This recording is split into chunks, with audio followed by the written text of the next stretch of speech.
안녕하십니까. 김일학 교수입니다. 오늘은 길을 잃은 혼란한 세대라는 제목을 가지고 말씀을 나누어 보기로 하겠습니다. 성경 말씀은 교회가 복음만 전해야 된다라는 말을 하지 않습니다. 예수님은 내가 이 반석 위에 내 교회를 세우리라고 말씀하셨을 때에 원어인 헬라에서는 이 말씀은 이 교회의 의미는 에클레시아입니다. 이 단어는 단순히 교회 예배당이나 종교 모임을 뜻하지 않습니다.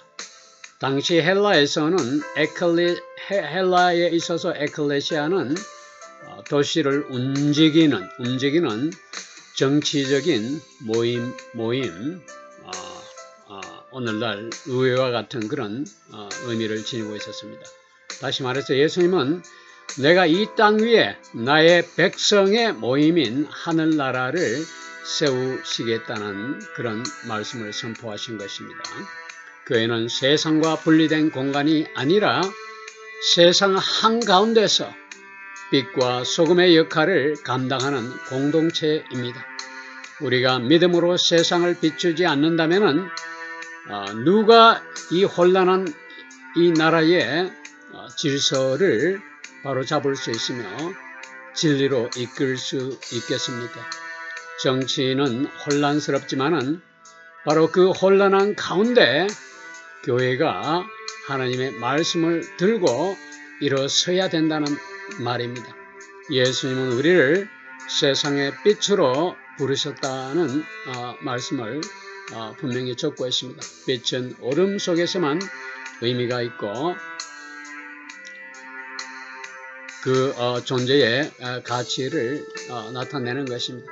예수님은 우리를 세상의 빛으로 부르셨고 빛은 어둠 속에서 그 의미가 있음은 우리가 잘 알고 있는 사실입니다.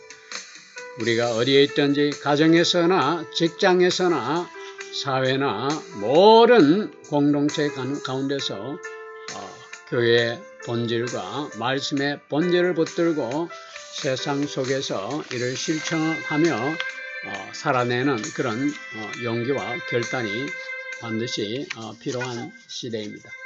우리는 지금 마지막 때를 살아가고 있음은 누구나 부인하지 못한 그런 현실입니다.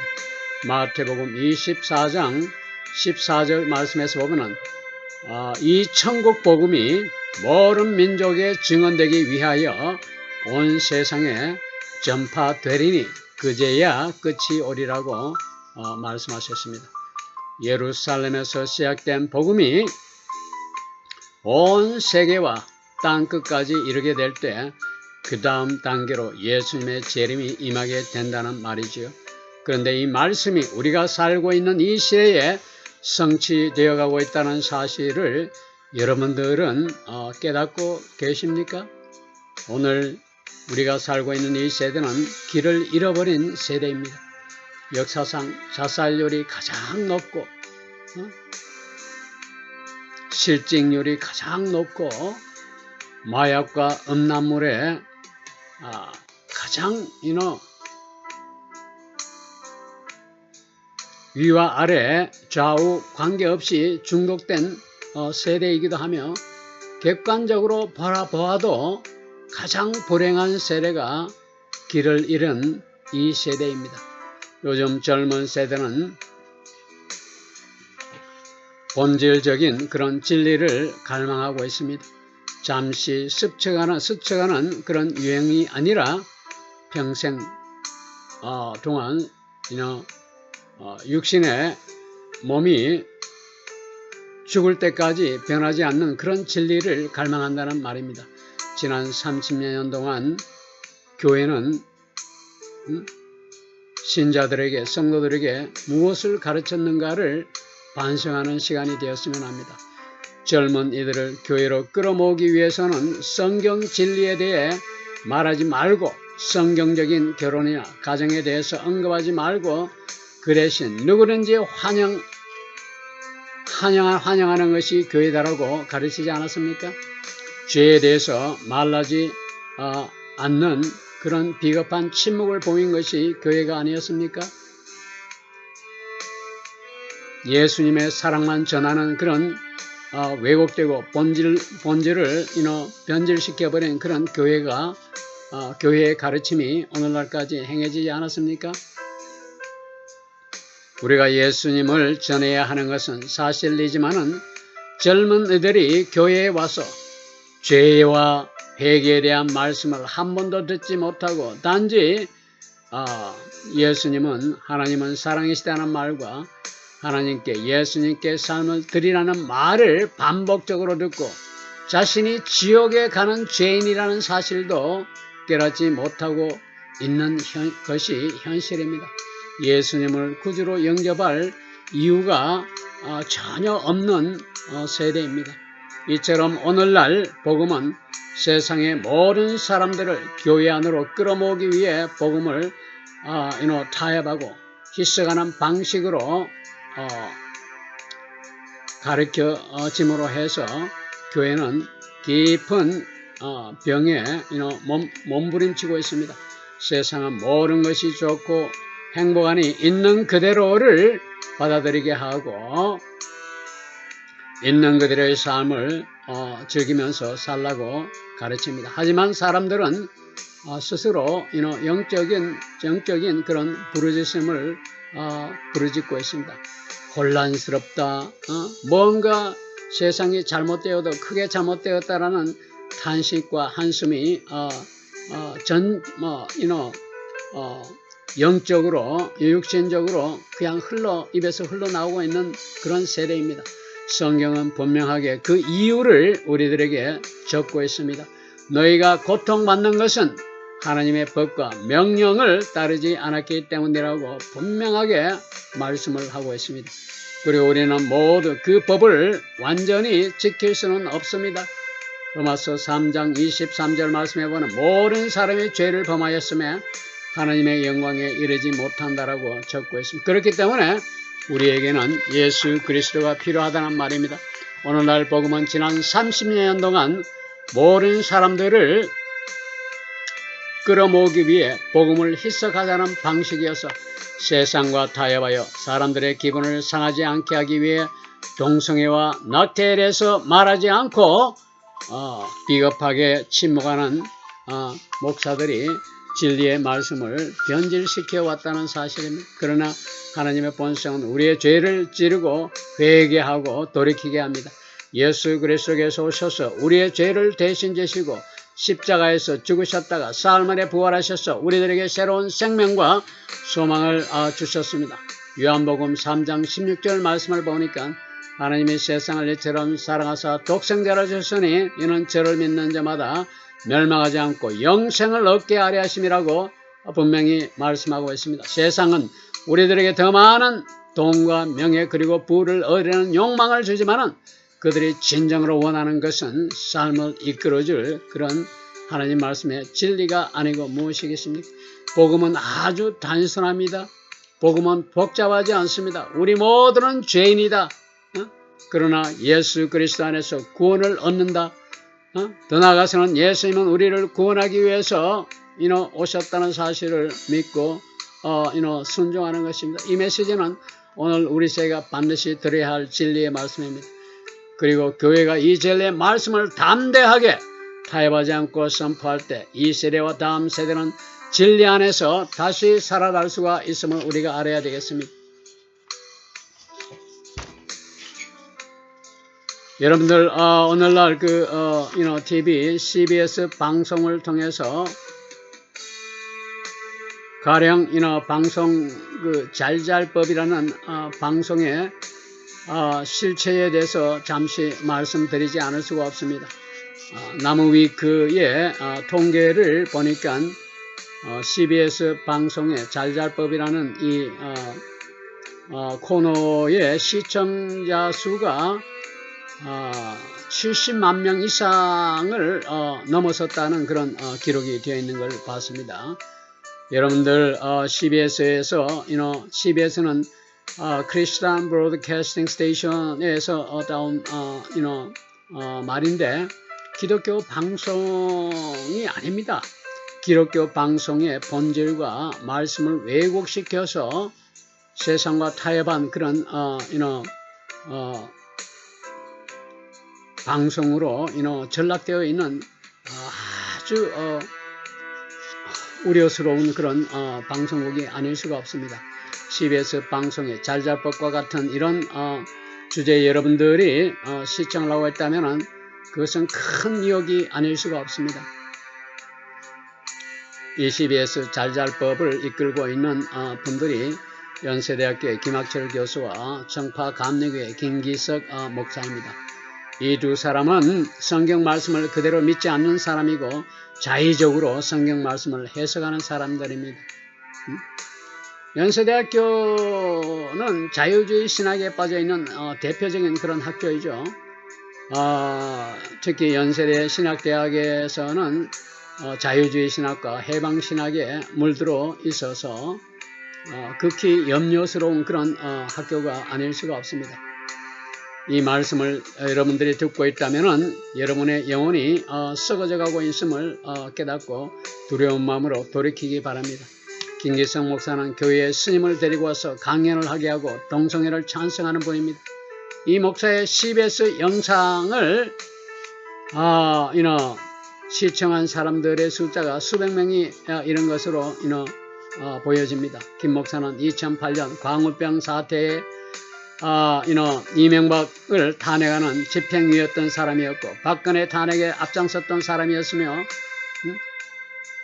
최악의 좌익 교회인 명동에 있는 향림교회에 모여서 사례강 반대 집회를 주도했던 그런 주동적인 정치적인 선동을 하는 그런 인물이기도 합니다. 낙태법과 차별금지법 제정에는 반대하지 않았던 비겁한 그런 사람이기도 합니다. 15년이 지난 오늘날 완전히 사기로 드러난 광우병 선동에 앞장섰던 사람이 바로 김기석 목사라는 사람입니다. 여러분들이 목사라고 해서 다 목사가 아니고 교회라고 해서 다 교회가 아닙니다. 오늘날이 얼마나 무섭고 소름 끼치는 세대에 우리가 살고 있는지를 여러분들이 깨달아야 됩니다.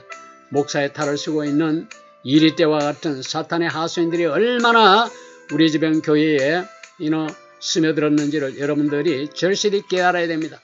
또 천주교, 불교를 비롯한 종교인들과 함께 본인이 운영하는 그런 교회에서 함께 예배를 드리면서 기도할 때는 이런 기도를 드리기도 했습니다. 하늘에 계신 하나님, 부처님, 성모 모리아님, 소태산 대종사님, 4대 교단이 일심으로 간구하오니 우리 이 땅에서 죽음의 구판이 대신 신명나는 구판이 벌어지도록 인도하소서. 나무아비 타볼리라는 기도를 드린 인물이 누구였습니까? 목사가 교회에서 예배를 드리면서 드린 기도가 이런 기도였습니다. 도대체 이런 일이 일어나고 있는 것이 교회이고 방송입니다. 오늘날 공산주의가 뿌리를 내리고 온 사회를 더럽히고 가증스럽게 만들고 있는 그런 숙주가 바로 교회입니다. 여러분들 교회에 함부로 분별 없이 나갔다는 여러분의 영혼이 멸망의 길로 빠져들고 있다는 사실을 절대 잊지 마세요. 더 나아가 이슬람을 교회에 끌어들여 강연을 하도록 한 목사가 누구였습니까? 바로 이 김 목사입니다. 그 다음은 더 놀랍습니다. 스님을 불러 종교간의 대화란 제목으로 청파 감리교에서 강의를 하게 했습니다. 이런 목사가 기독교 CBS 방송에 나와 수백만 명의 시청자를 미혹하며 방송을 하고 있다는 사실을 여러분들 어떻게 생각하십니까? 또 김 목사는 기독교에 구원이 있다고 한 종교다원주의자인 감리교 변산한 교수의 제자이기도 합니다. 오래전 기독교와 불교와의 대화라는 주제로 무신론자들에게도 구원이 가능하다고 했던 인물이 바로 이 사람입니다. 대한성서교의 성경학자들까지도 미혹되어 성경 말씀을 왜곡하고 있는 것이 현실입니다. 지금 교회에는 깊은 잠에 빠져들어 있습니다. 이 나라는 지금 절체절명의 위기에 놓여 있습니다. 이 나라를 살리기 위해서는 하나님의 은혜와 긍휼을 우리가 구하지 않으면 안 됩니다. 외부적으로는 교회는 세상의 핍박과 조롱에 맞서 싸워야 하고 교회 안에서는 교회 이름을 걸고 진리를 왜곡하고 변절시키는 거짓 교사들과 싸우지 않으면 안 됩니다. 오늘날 교회는 외부의 문화적 압력보다 내부의 침묵과 타협과 변질로 더 큰 상처를 입고 있음을 우리가 잊어서는 안 됩니다. 바울은 데살로니가 후서에서 주의 날이 임하기 전에 반드시 배로가 있을 것이라고 했고, 예수님도 마지막 날에는 수많은 이들이 믿음에서 벗어날 것이라고 경고했습니다. 요한은 교회 안에 들어온 거짓 영들과 거짓 교사들을 분별하라고 경고합니다. 이 경고가 우리 모두 두려움이 아니라 은혜의 문으로 들어가는 계기가 되기를 소망합니다. 주일마다 교회의 자리에 앉아 있는 것이 구원을 보장하는 것이 아님을 다시 한번 여러분들에게 말씀드리지 않을 수가 없습니다. 최근 천주교 미사를 드리는 자리에서 신부가 윤석열 대통령과 관련하여 언급하면서 정말 입에 담지 못할 그런 욕설을 했습니다. 지랄 발광한다라고 12월 3일 비상계엄을 선포한 윤 대통령을 두고 미사를 드리면서 이런 아주 저질스러운 그런 욕설을 퍼부었습니다. 그리고 이 욕설에 신도들은, 미사에 참석한 신도들은 호응해서 박수를 치는 일이 성당 안에서 벌어졌습니다. 또 어떤 신부는 윤 대통령을 해외 활동 중에 탄 비행기가 추락해서 윤 대통령 일당이 몰살되기를 기도한 그런 적도 있었습니다. 이런 자들이 천주교 정의구현 사례자, 간첩과 종북주의자들로 구성되어 있는 천주교 정의구현 사제단이라는 이름으로 활동을 하고 있는데, 이에 대해서 우리 성도들의 반응은 어떤 것인지 우리 스스로 한번 반성해 봅시다. 이런 자들은 악마나 사탄과 다름이 없습니다. 이것이 하나님을 섬기는 자들인지 여러분들 스스로 물어보세요. 이 나라의 법치는 완전히 오늘날 우리가 보는 바와 같이 파괴되어 버렸습니다. 이재명의 경우에는 12가지 죄악으로 5가지 재판을 받고 있으면서도 대통령 자리에 앉아서 대통령 행세를 하고 있습니다. 목사들은 성추행 재판을 받고 횡령죄와 사기죄에 얽매여서 끌려다니고, 신부들은 선전선동에 앞장서고, 국회의원들은 양심의 화인을 받아 나라와 국민을 생각하지 않고 자기의 유익을 구하면서 정치라는 이름으로 온갖 부정부패를 다 저지르고 있고, 스님들은 음란한 삶을 통해서 사회를 어지럽히고 있는 세상입니다. 믿을 사람이 없는 무정부 시대가 이 시대입니다. 이 시대에 우리가 붙들고 나아가야 할 길은 오직 한 가지입니다. 예수 그리스도와 십자가밖에 없음을 우리가 깨닫고 회개하는 마음으로 이 나라 이 민족을 위해서 회개하는 그런 은혜를 구해야 될 것입니다. 오늘 말씀은 여기서 마무리 짓도록 하겠습니다.